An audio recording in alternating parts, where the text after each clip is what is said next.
This is a landmark, another historical move in history. I had said textbooks are going to have to be rewritten.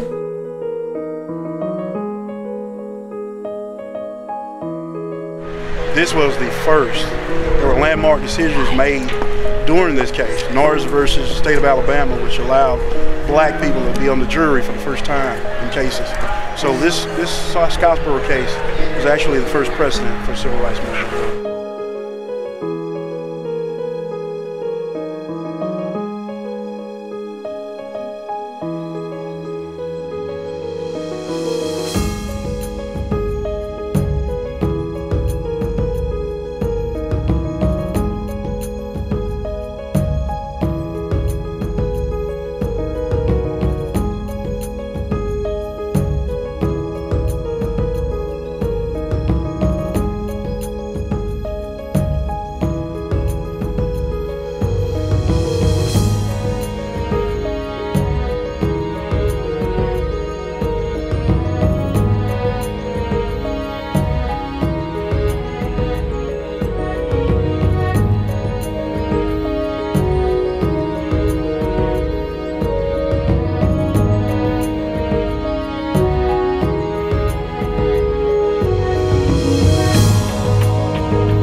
This candle has been lit in memory of Andy Wright.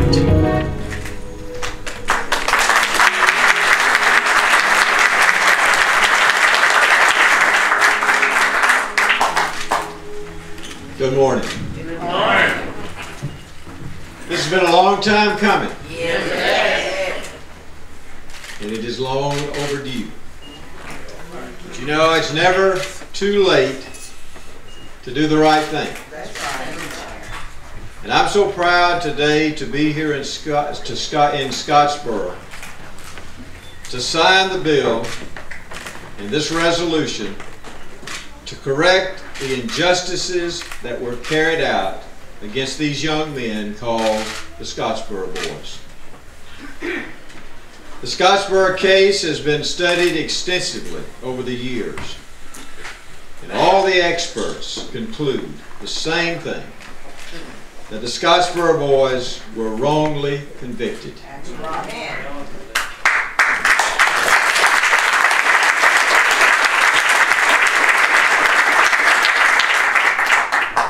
And obviously they are no longer with us, even though I was proud to sit with one of the sons just a few minutes ago, and I'm proud that he's with us today. But we work together on the state level to find a way to let pardons take place and also exonerate all the Scottsboro Boys.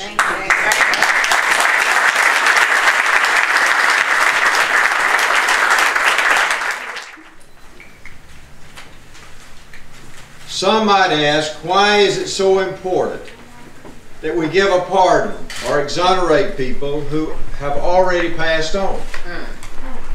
Well, here's my answer. We need to right the wrongs that have been done in the past.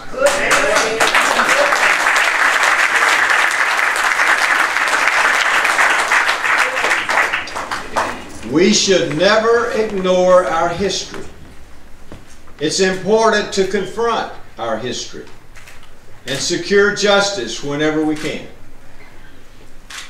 When we look back on our history, we can see how far we have come as a society. And we can look ahead to a brighter future.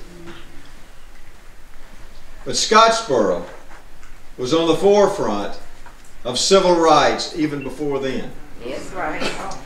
This case started back in the 1930s. Now, more than 80 years later, we're finally able to stand here today and take this important step. And I thought it was very important to come back to Scottsboro and not do this in Montgomery. That's right. I also want to recognize Sheila Washington.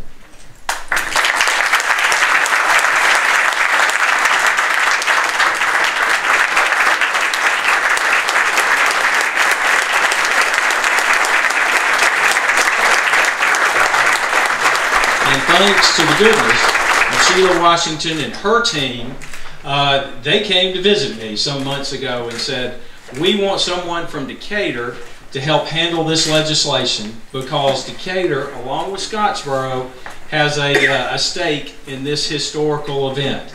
And so very honored that she approached me and we were able to get this going. You know, today is a great step in history, but it's a solemn day, but it's also a joyful day. That's right. Because our state is a different state than it was 80 years ago, than it was 50 years ago, 40 years ago. But we still have miles to go before we sleep, as the poet said. There's still things we've got to concentrate here on Alabama as other states across this country need to do. But we can learn from history.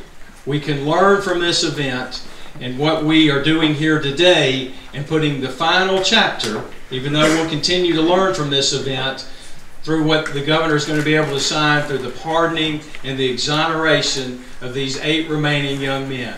So this is a great step for us to take because we know what was said some years ago about injustice anywhere is a threat to justice everywhere. And we need to right this injustice and go forward as a people in this state, showing our commitment to justice everywhere across our great state and our great country.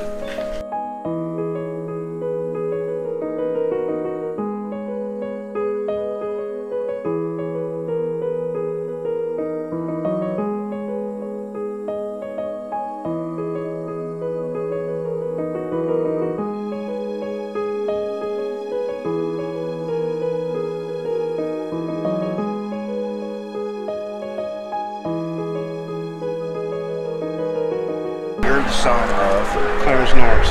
Okay. What's it like for you to be here today? Really kind of overwhelming. This is a day that I probably look forward to my whole life since I was a little boy. And learning that my father had been convicted of something as heinous as, rape. And it did a lot to me through my childhood and everything, to think that people thought my father and those other 8 young boys were criminals, to be charged with something like this and go through their whole life suffering and just really ruining their lives. So this is overwhelming day for me.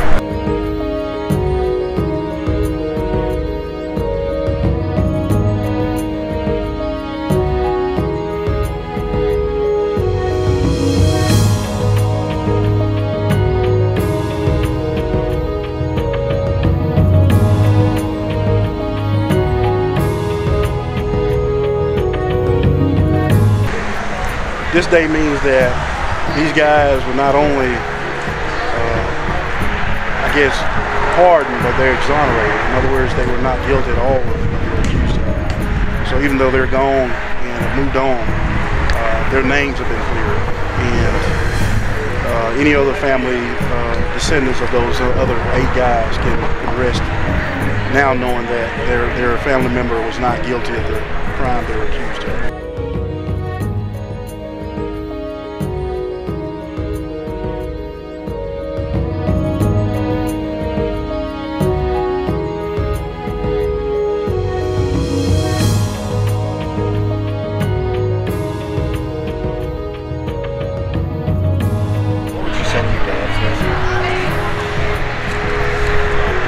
I love you, and